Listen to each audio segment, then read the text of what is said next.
Hindi yung kung ano is pasok dun sa kwento ninyo, yun lang ang iimbitahan ninyo. Yun lang ang akusahan ninyo, yung pasok lang sa kwento ninyo.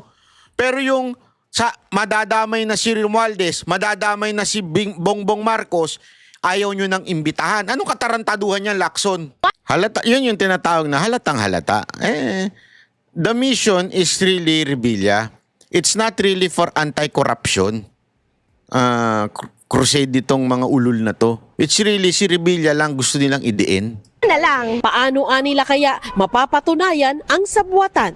Para madamay siya, kailangan may conspiracy sa iba. Kasi kung titingnan niyo lang yung mga dokumento at yung asalaysay, hindi masasatisfy yung requisites ng plunder. Walang acts or omissions constituting the crime on the part of Senator Bong. Ayon sa spokesperson So yun yung sinasabi ng kampo ng rebellia. Di ba yun din yung sinasabi nito, Pasio? Hindi pwedeng basta lang tinuro siya.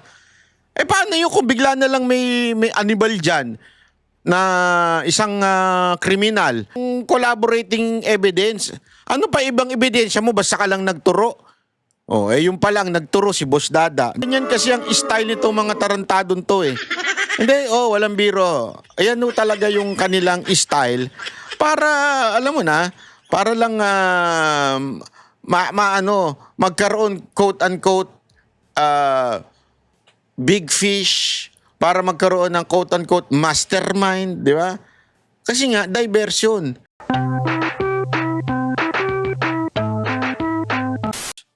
Ilang araw lang yan bago ang ikaapat na State of the Nation address ng Pangulo Mahiya naman kayo. Gaya ka rin. na nagpagulong sa investigasyon sa flood control scandal. Pero sa kainitan ng issue, idinawit ni dating Congressman Zaldico sa isang video sinoy Yusek Bersamin na siya umano nagkumpirma sa kanya ng utos umano ng Pangulo na magsingit ng 100 billion pesos sa 2025 budget. Agoy! Nagbigay pa nga umano si Bersamin ng listahan ng mga proyekto na galing umano mismo sa Pangulo. Pero ayon kay Senador Panfilo Lacson, base naman ayon sa salaysay sa kanya ni DPWH Undersecretary Roberto Bernardo, ginamit lang ang pangalan ng Pangulo rito. Yon. Si Undersecretary Yun Bersamin. na lang ang palusot niya Hindi, sinabi naman ginamit lang yung pangalan. Di ba? Ba't ka naniwala? Di ba? Kahit sinong matinong investigador, may utak na investigador, hindi porket sinabi nito, ginamit lang yung pangalan ko. Si Rebilla nga binanggit ni Bernardo, inakusahan ni Bernardo. Ano ginagawa ninyo? Kinundi na ninyo porket nilaglag yan, porket yung mga anak hindi bumoto for impeachment ni VP Sara, nilaglag ninyo. Tapos, isipin nyo hindi nyo nga inimbitahan, hindi nyo inimbestigahan, pero nandun sa draft resolution ninyo, napakasuhan. Ito, binanggit ng ilang beses. Tapos, sinabi lang, hindi kasali yan. Hindi, ginamit lang yung pangalan ni Marcos. Ba't hindi nyo pinatawag? Sana man lang tinanong ninyo, inimbestigahan ninyo kung nagsisinungaling o hindi. To be fair, hindi yung kung ano is pasok dun sa kwento ninyo, yun lang ang iimbitahan ninyo. Yun lang ang akusahan ninyo, yung pasok lang sa kwento ninyo. Pero yung sa madadamay na si Romualdez, madadamay na si Bongbong Marcos, ayaw nyo nang imbitahan. Anong katarantaduhan niyan, Lacson? At si Education Undersecretary Trajib Olivar lang daw ang nakinabang dito. Muli naming hininga ng pahayag si Undersecretary Adrian Bersamin sa pamamagitan ni dating Executive Secretary Lucas Bersamin. Ayan nga naglahong parang bula hindi nyo inimbitahan. Yung tatlong nag-resign na sekretary na binanggit, bakit hindi nyo inimbitahan? Putang inang lokohan to Pero hindi pa kanya ito sasagot o magbibigay ng reaksyon sa ngayon. Pero nangako nakatatandang Bersamin na sasagutin ng Apo ang mga alegasyon sa takdang panahon. Dati nang itinanggi ni Bersamin at ni Olivar ang mga alegasyon. Para sa GMA Integrated News, Ivan Mayrina, nakatutok, 24 oras. Di ba? Ito, panoorin nyo to Makikita ninyo yung a little bit story about this text message, di umano, allegedly, ni Bongbong Marcos mismo, Ni Bongbong Marcos. Text ni Bongbong Marcos. And joining us this morning is Caloocan 2nd District Representative Egay Erice himself. Good morning, Congressman, and welcome to Morning Matters. Morning, Pauline. Morning. Okay, Congressman, marami po tayong pag-uusapan this morning, but let's start with the supposed text messages between President Marcos and former USEC Adrian Bersamin. You said, Kong, na nakita nyo ito personally, but tell us, what Yes. exactly did you see in these documents and how convincing were they for you? Well, there were exchanges of text messages between the allegedly from the cell phone number of the president. Merong pinakitang number, smart, 0918. Hindi ko na lang matandaan kung ano yung mga kasunod na numbers. At yung isang number din daw na according to Congressman Leguiste from the cell phone of USEC Adrian Bersamin. So pinakita sa amin yung buo, medyo detalyado, which includes also text messages na hindi lang tungkol sa dito sa almost 8 billion, kundi meron ding mga ibang text messages tungkol sa ibang matters. But could you confirm, Congressman, that this number is actually the President's cell phone number, since yung nakita nyo lang po ay parang 0918? Hindi ko alam number nga yung presidente.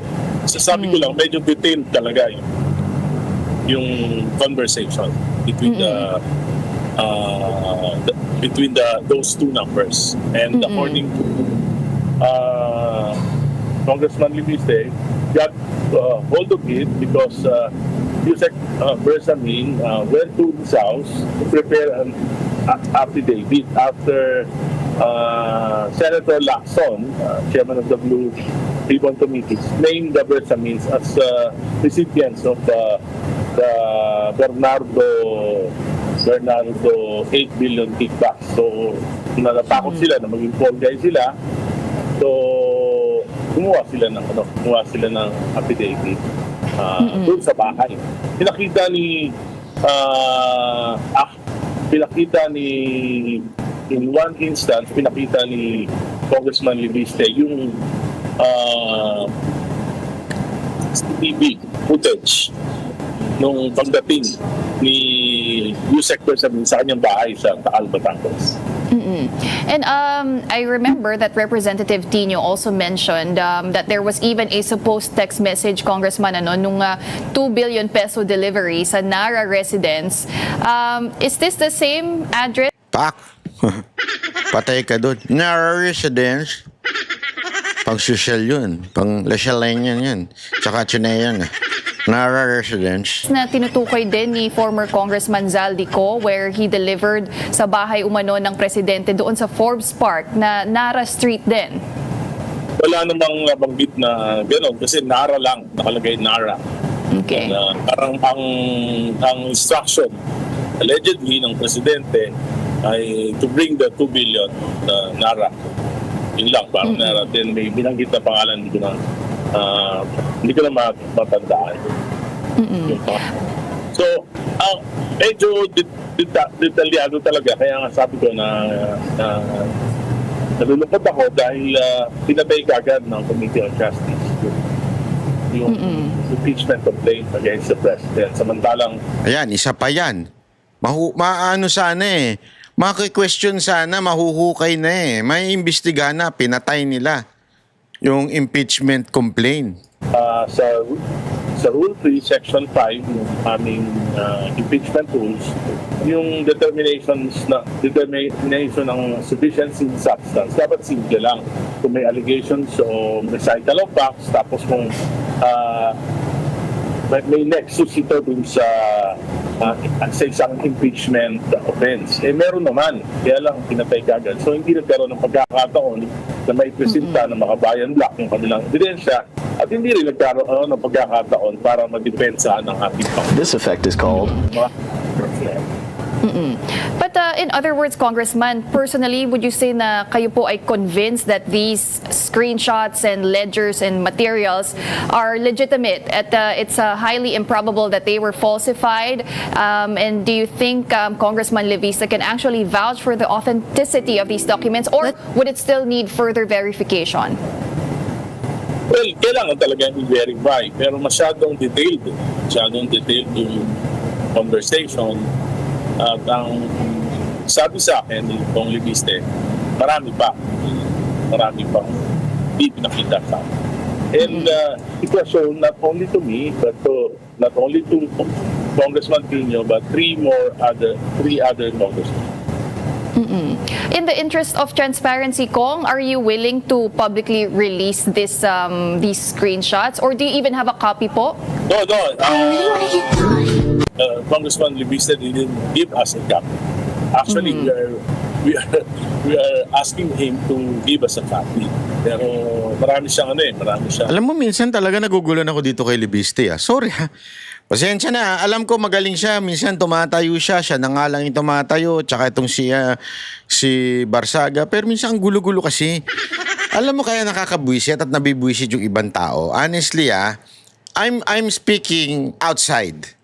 Okay? Ibig sabihin, I'm speaking not kung ako ay hindi Duterte supporter, kung hindi ako anti-Marcos.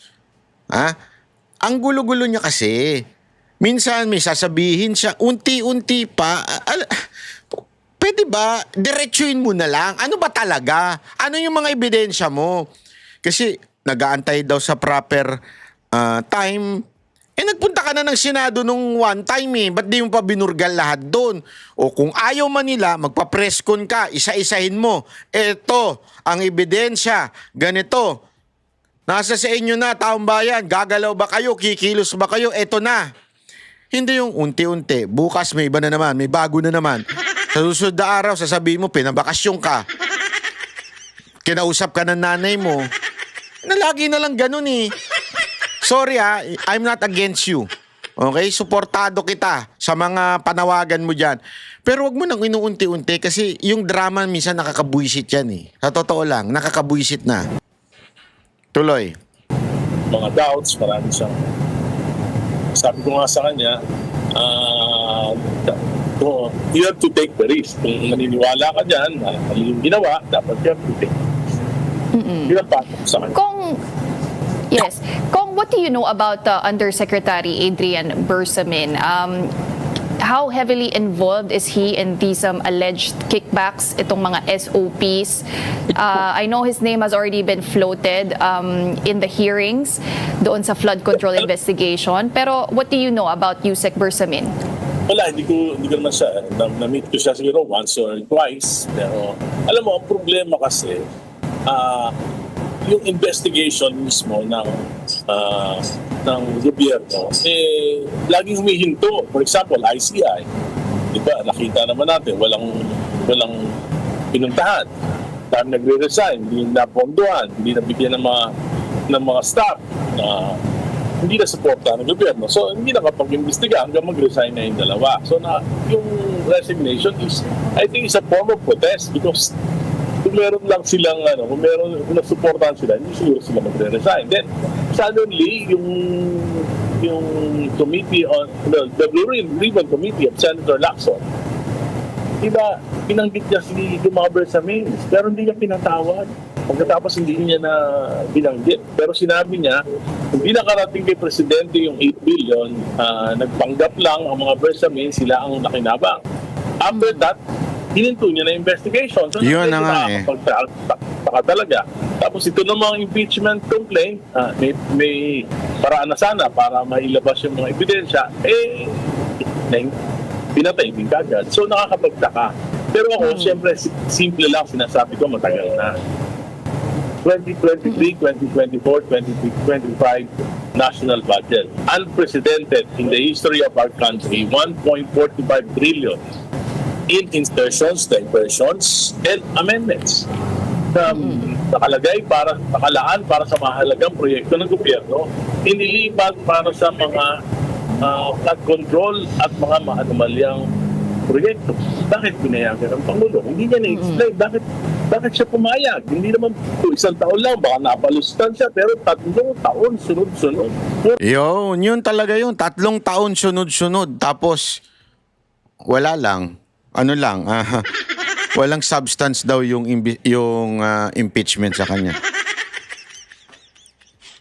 Alam mo, yung mga akusasyon ng mga ilang pinklawan at dilawan at mga loyalistang tanso na sinasabi nila, dapat talaga ma-impeach na yan si VP Sara Duterte para panagutin at sagutin niya mga katanungan. Ang ina, sinagot na ng paulit-ulit, kowa na nga ang sumagot eh. Etong si Marcos, sagutin niya rin bakit niya pinirmahan 3 beses sunod-sunod ang mga corrupt budget, mga insertion, allocation, bakit niya pinirmahan? Yan ang dapat niya sagutin. 'Di ba? Kung wala talaga siyang involvement sa allocation, sa insertion, dapat niyang sagutin yan.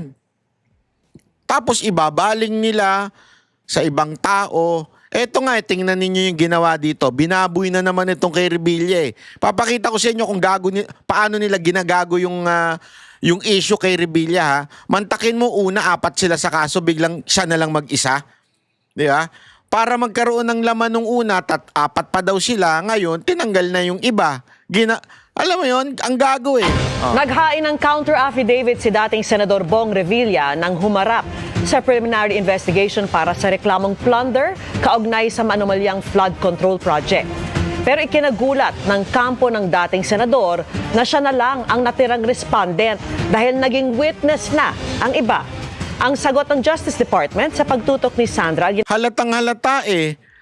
Kung talagang gusto ninyong panagutin, kung talagang totoong pananagutin ninyo ang mga nagkasala, di umano. Bakit di nyo kinasuhan? Ngayon, gagawin nyo na silang witness para lang yung isang tao madiin.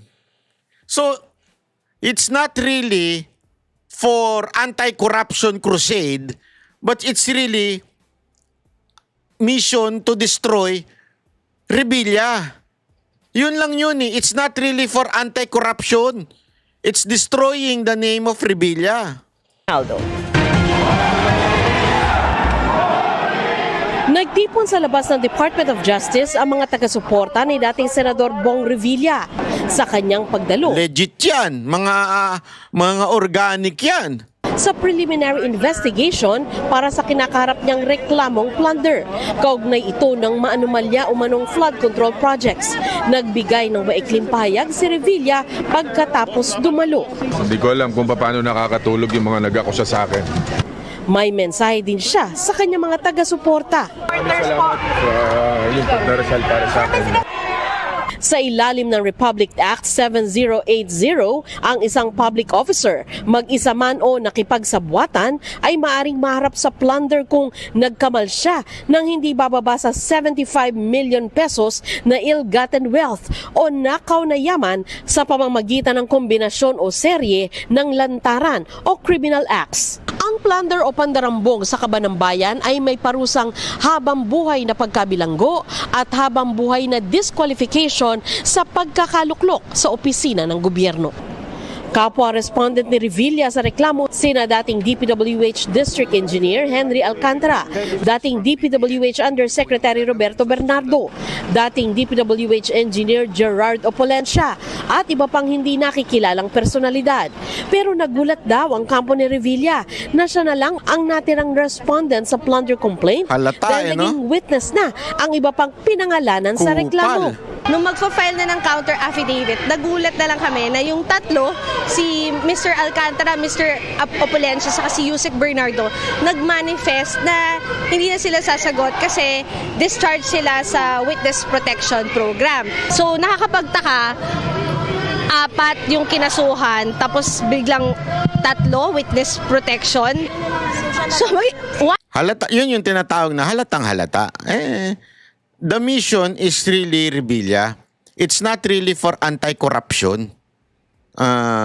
Crusade ditong mga ulul na to. It's really si Revilla lang gusto nilang idiin. na lang. Paano nila kaya mapapatunayan ang sabwatan? Para madamay siya, kailangan may conspiracy sa iba. Kasi kung titingnan niyo lang yung mga dokumento at yung asalaysay, hindi masasatisfy yung requisites ng plunder. Walang acts or omissions constituting the crime on the part of Senator Bongs. Ayon sa spokesperson So yun yung sinasabi ng kampo ng Rebilla. 'Di ba? Yun din yung sinasabi ni Topacio. Hindi pwedeng basta lang tinuro siya. Eh paano yun kung bigla na lang may anibal dyan na isang kriminal, bigla na lang ituro yung isang tao. Oh, may kasalanan si Jay Guevara. Lakas kumain yan. Halimbawa lang, bigla na lang niya sabihin ganun. Siya ay nagnakaw nung ulo ng lechon, hindi si Boss Dada. Kasi nagagawan sila sa ulo ng lechon eh. Eh biglang itinuro, 'di ba? Si Jay Guevara. Si Jay Guevara talaga kasi mas mataba na si Jay Guevara ngayon. So sasabihin niya, si Jay Guevara talaga ang kumuha ng ulo ng lechon. Oh, eh dapat merong collaborating evidence. Ano pa ibang ebidensya mo basta ka lang nagturo? Oh, eh yung pa lang nagturo si Boss Dada, 'di ba? Gago! Eh siya naman pala talaga yung mahilig sa ulo ng lechon. Inuwi niya lagi ulo ng lechon eh. Eh kaya lang, sabi niya, nagkahulihan. Kung sino yung kumuha ng ulo ng lechon. Alam ko na gagawin ko. Aamin ako, sasabihin ko, naging parte ko pero inutusan lang ako ni Jay Guevara kunin yung ulo ng lechon. Hindi pwedeng gayon. Di ba? Wala man lang kasamang iba. Labo talaga, oh. Gago! Ganyan kasi ang style nito mga tarantadon to eh. Hindi, walang biro. Ayan no talaga yung kanilang style para, alam mo na, para lang magkaroon quote-unquote big fish, para magkaroon ng quote-unquote mastermind, di ba? Kasi nga, diversion. Imaginein mo divert na eh. Hayop eh, from Rebilla, China, ano pa, ngayon si Robin, isa pang diversion to. Totoo naman yung sinabi niya eh. Alam mo ako magalit na ka rin kayo sa akin. Pero putang inan, weak talaga mga kabataan ngayon. Totoo yan. Alam niyo yan, matatanda kayo. Ako matanda rin ako eh. Di ba? Weak talaga mga kabataan ngayon, konti na lang. Wala akong purpose sa buhay. Ba't ka umiiyak? Yung ano ko jowa ko. Hindi ako tinex. Nakauwi na siya. Umiyak ka na kagad? Leche ka?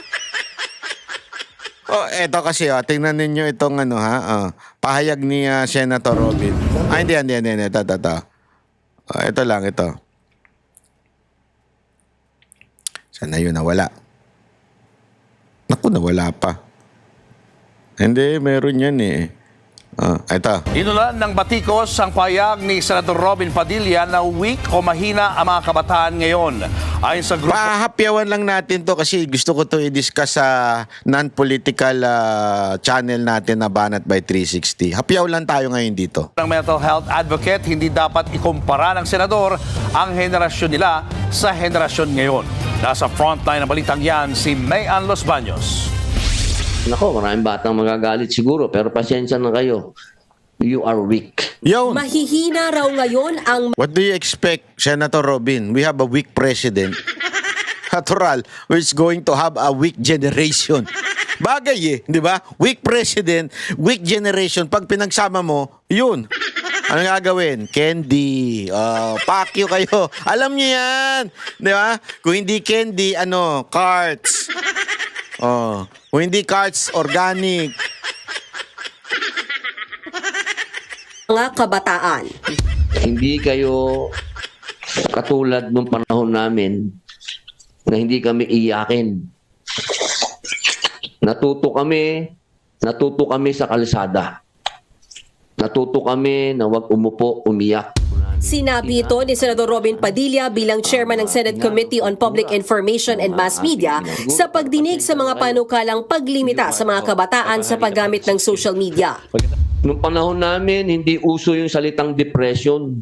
Hindi ko nga alam yun kung ano yung depression. Ngayon, batang maliit, sasabihin, I'm depressed. magulo. Marami tuloy tumaas ang kilay. Naungkat tuloy ang pag-iyak ng senador sa pagdinig ng Senado noong Abril kaugnay ng pag-aresto ng ICC kay dating Pangulong Rodrigo Duterte.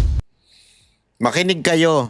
Wrong analogy kayo mga tarantadong pumupuna kay Robin na sinasabi nyo, bakit siya umiyak siya noon nung si Pangulong Duterte nakulong? Yung pag-iyak niya, hindi dahil sa sarili niya mga gunggong. Dahil doon sa sinapit ng isang taong kaibigan natin, presidenteng umayo sa bansa natin, kaya siya umiyak. There is nothing wrong in crying, but there is something wrong when you keep on crying dahil sa sarili mo. Maya't-maya ka na lang iyak ng iyak kasi nalulungkot ka, wala kang purpose. Sorry alam mo ako, sabi ko nga sa inyo, inspiring tayo doon sa Banat by 360 natin. Magbibigay tayo ng tip para hindi kayo maging weak. Totoo, magbibigay ako ng tip kung paano maging strong. Kasi talaga yung mga kabataan ngayon, konting bagay, iniiyak. Noon nga, walang perang mga tao, talagang nagjajaryo bote. Ako nga, nagbenta ako ng fishball eh. Kaya alam ko kung saan bumibili na masarap na fishball kasi yung fishball sa grocery, ang pangit nun. Bumili kayo dyan sa may, sa may Teacher's Village, sa malapit sa Claret. Meron dyan bilihan ng mga totoong fishball. Doon ko binibili yun. Kasi nga gusto ko magkaroon ng sasakyan. Totoo yan, hindi ako, kaya sabi ko magsisipag ako, bili akong fishball, hindi pa rin ako nakabili sa sasakyan. Nagbanda na lang ako. Hindi, ibig ko lang sabihin? Kasi ngayon, konting, nakakita ka lang ng may iPhone 17 Pro Max yung kaibigan mo. Bakit sama ng magulang niya? Ako, hindi ako binilhan. Depressed na ako. Gago! Di ba? Walang nagmamahal sa akin kasi wala akong jowa. Gago! Hindi walang nagmamahal sa'yo. Pangit ka lang talaga at masama ugali mo. Gago! Naalala ko tuloy yung...